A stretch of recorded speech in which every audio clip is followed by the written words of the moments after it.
আলিপের Friesian গাই বানানো হবে এখন। বাছুর দুধ খাচ্ছে।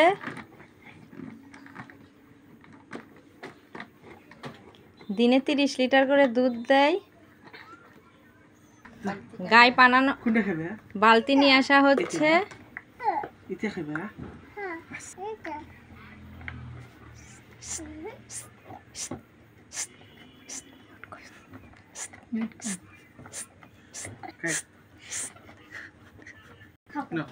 হ্যাঁ, এই যে দেখো বন্ধুরা, দুধ দিয়েছি 30 লিটার।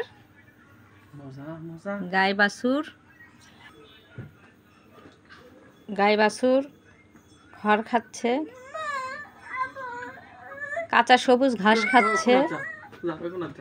দুধ রাখা হয়েছে, জাল দিয়ে পায়েস করা হবে। এই যে পায়েস রান্না করা হয়েছে। বন্ধু, তোমরা কে কে পায়েস খাবে? হ্যাঁ, দেখো অনেক মজা হয়েছে। আসো, আলিপের বাড়িতে দাওয়াত নাও।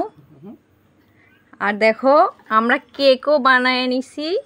আলিপের দুধ দিয়ে, গায়ের দুধে কেক বানানো হয়েছে। আলিপ চেটে চেটে খাচ্ছে, চেটে চেটে খাচ্ছে। হ্যাঁ, অনেক মজা হয়েছে। ওকে, আল্লাহ হাফেজ।